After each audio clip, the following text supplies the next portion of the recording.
कक्षा 10 के हमारे एमपी बोर्ड के सभी विद्यार्थियों, लीजिए यहाँ पर मैं आपको, ठीक है, अर्धवार्षिक परीक्षा का जो आप पेपर देकर आ चुके हैं उसका पूरा सॉल्यूशन समझा देता हूँ।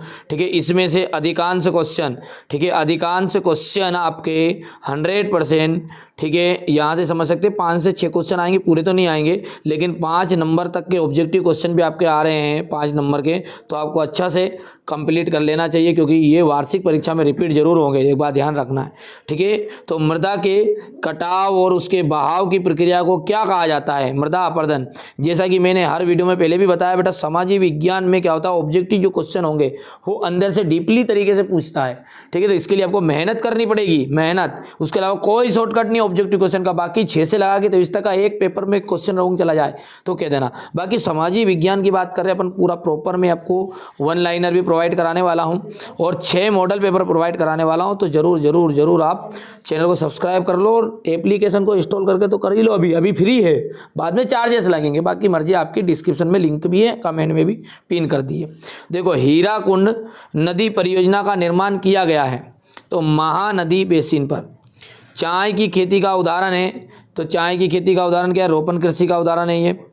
इस युद्ध को औद्योगिक युद्ध के नाम से भी जाना जाता है, प्रथम विश्व युद्ध। श्रीलंका स्वतंत्र राष्ट्र बना 1948 में।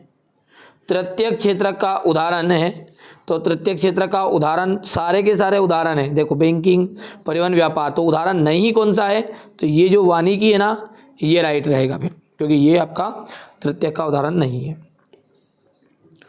यहाँ से आपका सोयल, दूसरे में Narmada basin, plantation agriculture. 4th number की हम बात करें, फर्स्ट वर्ल्ड वार 1948, और यहाँ से फॉरेस्ट्री आ जाएगा। अगला क्या है? क्वेश्चन नंबर 2 है रिक्त स्थान।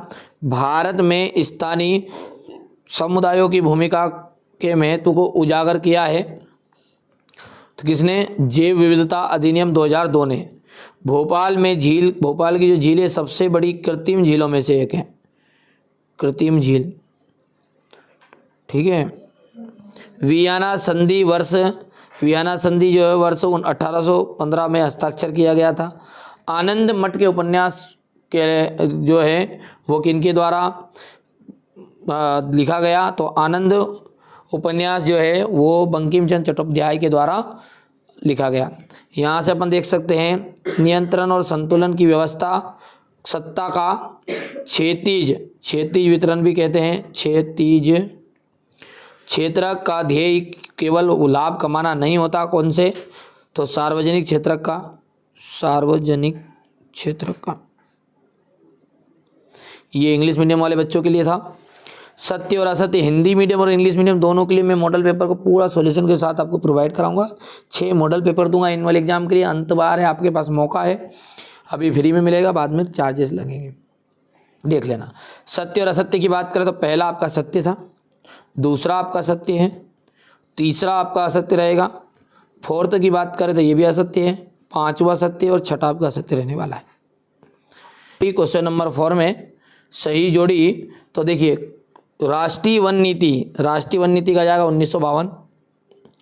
दूसरा है काली मृदा, काली मृदा का आ जाएगा रेगर मृदा। ठीक है, मेयर, मेयर का जाएगा नगर निगम। प्रतिरक्षा, बैंकिंग, संचार, तो संघ सूची। सहकारी समितियाँ, तो सहकारी समिति आ जाएगी ऋण का औपचारिक स्रोत। मुद्रा का जाएगा विनिमय का माध्यम।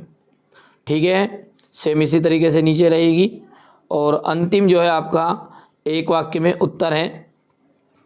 तो बांधों को आधुनिक भारत का मंदिर किसने कहा है?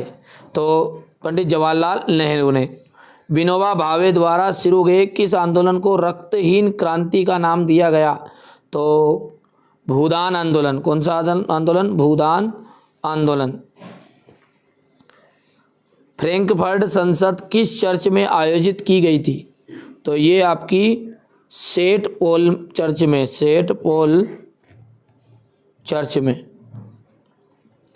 ग्रामीण इलाकों से निकलकर लोगों का शहरों में बसने की प्रक्रिया को क्या कहा जाता है? शहरीकरण, शहरीकरण। लोगों का ऐसा संगठित समूह जो चुनाव लड़ने और सरकार में राजनीतिक सत्ता हासिल करने के उद्देश्य से काम करता है, क्या कहलाता है? तो वो कहलाता है राजनीतिक दल। राजनीतिक दल। अंत में आपका जाएगा यहाँ पर किस संस्था द्वारा विभिन्न देशों के मानव विकास रिपोर्ट प्रकाशित की जाती है? तो वो है यूएनडीपी। यूएनडीपी हो गया, यहाँ से आप कर सकते हैं कंप्लीट। अच्छा, एक विशेष सूचना फिर से, अभी तक जिस बच्चे ने नहीं किया ऐप को इंस्टॉल जरूर करना है पक्के में, ठीक है, क्योंकि आपको अच्छा स्कोर करना है तो कर लेना, बाकी तुम्हारी मर्जी है। अभी तो फ्री है, सब कुछ फ्री मिलेगा, लेकिन थोड़े समय के बाद में मैं चार्जेस दे दूंगा, तो जब तक फ्री है जब तक इंस्टॉल कर लो, रजिस्ट्रेशन करके रख लो, काम आपका हो जाएगा, ठीक है। मृदा अपरदन को नियंत्रित करने के कोई 2 उपाय लिखिए। तो मृदा अपरदन को नियंत्रित करने के कोई 2 उपाय हो गया। जलोढ़ मिट्टी की कोई 2 विशेषताएं, प्रोजेक्ट टाइगर की कोई 2 उद्देश्य लिखना है, वनों से होने वाले कोई 2 लाभ लिखने हैं, भारत में उगाई जाने वाली 4 प्रमुख रेशेदार फसलों के नाम बताने हैं, भारत में चावल गन्ना उत्पादक करने वाले 2 राज्यों के झूम कृषि वाणिज्य, ये क्वेश्चन नंबर 10 देख सकते हैं, ये क्वेश्चन नंबर 11, 12, ये क्वेश्चन नंबर 13, कार्नेला G77 क्या है, ये क्वेश्चन नंबर 15, यहाँ से बात करें तो क्वेश्चन नंबर 16, 17, ठीक है, 17 के बाद में ये क्वेश्चन नंबर 18, 19 के बाद में रहेगा 20, 21, 22 और ये अंतिम 23, ठीक है। पहली बार आप चैनल पर सब्सक्राइब जरूर करो, क्योंकि